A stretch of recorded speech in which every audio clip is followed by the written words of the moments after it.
Lo triste es que un 36,9% de los conductores reconoce que está dispuesto a conducir bajo los efectos del alcohol para este 18.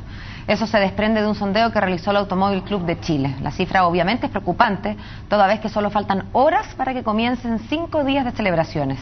Queremos conversar más sobre este tema y vamos a conversar con el gerente de Asuntos Públicos del Automóvil Club de Chile, Alberto Escobar. Buen día, Alberto, ¿cómo le va? Buenos días, muy bien, muchas gracias. Oiga, ¿qué quiere que le diga? Pero la cifra me parece un espanto. 37% de los conductores de este país, es decir, adultos mayores de 18 años, a los que le hemos enseñado a manejar, han pasado un test de conducción, encuentra que está fantástico manejar con alcohol en la sangre. ¿Qué estamos haciendo mal?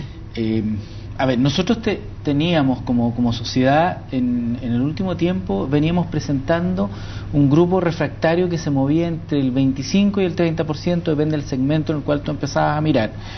Habíamos hecho mediciones antes de que entrara en vigencia la ley de tolerancia cero, apenas entró en vigencia hicimos otro estudio, luego 7 meses después y luego al cumplir un año. Y el rango se movía, como te digo, en los refractarios como en un 20 o 25%. Refractarios son los que les da lo mismo. No están ni ahí con esta medida, yo manejo igual. Exactamente. Entonces decidimos esta vez cambiar la metodología y entregar una información previa. Sondeamos a la gente los últimos días de agosto, a fin de que tuviéramos muy fresca la memoria qué es lo que pensaban hacer el día 18 de septiembre o las fiestas patrias. Les preguntamos por distintas actividades, había un llamado permanente de la prensa o de los medios en general a preparar el viaje, etcétera, etcétera, y dentro de ello, bueno, obviamente este incentivo general al consumo de alcohol.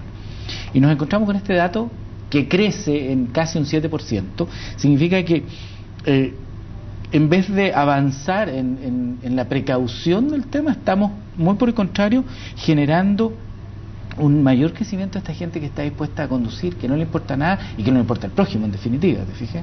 Y es muy preocupante. Muy preocupante. Sí. Y no hemos tomado conciencia, porque a mí hay algo que me viene como molestando, para serte bien franco, es que pareciera que damos un pronóstico del tiempo con respecto a los muertos que vamos a tener en fin de semana. O sea, hemos perdido hasta la sensibilidad al respecto.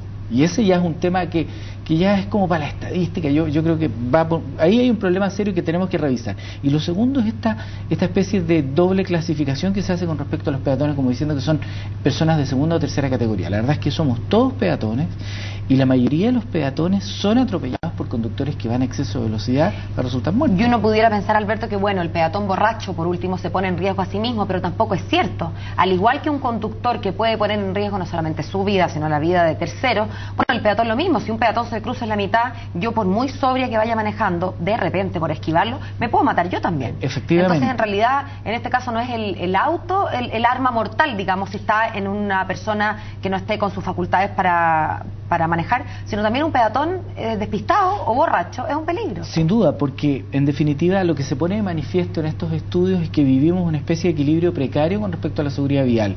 Cualquier aspecto que tú comiences a investigar con profundidad, vas a encontrar que hay una falla casi sistémica, es decir, por ejemplo, tenemos pésimos peatones, pero pésimos peatones desde que van al colegio, donde nunca se les enseña a comportarse. Después este pésimo peatón se convierte en un pésimo conductor con comportamientos anómalos que a veces se cree hasta peatón. Después tenemos problemas con los motociclistas, tenemos problemas con la locomoción colectiva. No tenemos un sentido de compartir el espacio público que representa el sistema vial. El 90% de los conductores no tiene conocimientos relevantes de las leyes del tránsito, que es el idioma con el que nos comunicamos al sistema vial. Por otro lado, tenemos un 50% de conductores primera generación con auto, y además, no más allá del 25% tiene educación formal para algo que la conducción es una actividad de altísima complejidad que hacemos puros aficionados.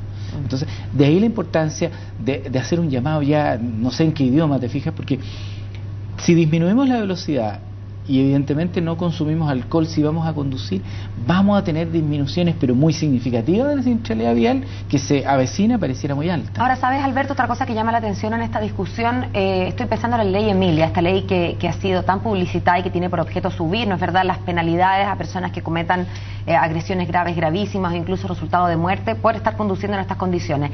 Y ha tenido mucho respaldo público. Incluso leí en la mañana un titular de un diario, no recuerdo exactamente si era el Mercurio o Tercera, que decía que cerca de un 80% de los encuestados está de acuerdo con endurecer las penas. Exacto. Y sin embargo, ese número no se condice del porcentaje de adultos que es consultado y que dice, sí, yo manejo igual.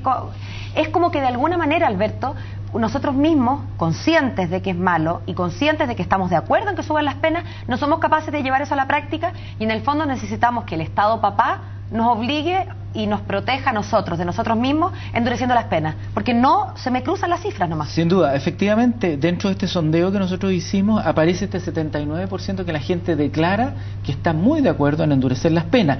Pero son penas para ellos mismos, para estos mismos 37% claro, que quiere manejar con tragos. Pero tiene que ver también con este doble discurso chileno típico, en que tú quieres que al resto se le aplique legislación dura, se le aplique todas las restricciones posibles, pero a mí no. Entonces, como somos una suma de individualidades, aunque parezca como de perogrullo, lo que hay no es un sentido global de lo que decías tú. En definitiva, la legislación lo que tiene que hacer es cuidarnos incluso de nosotros mismos.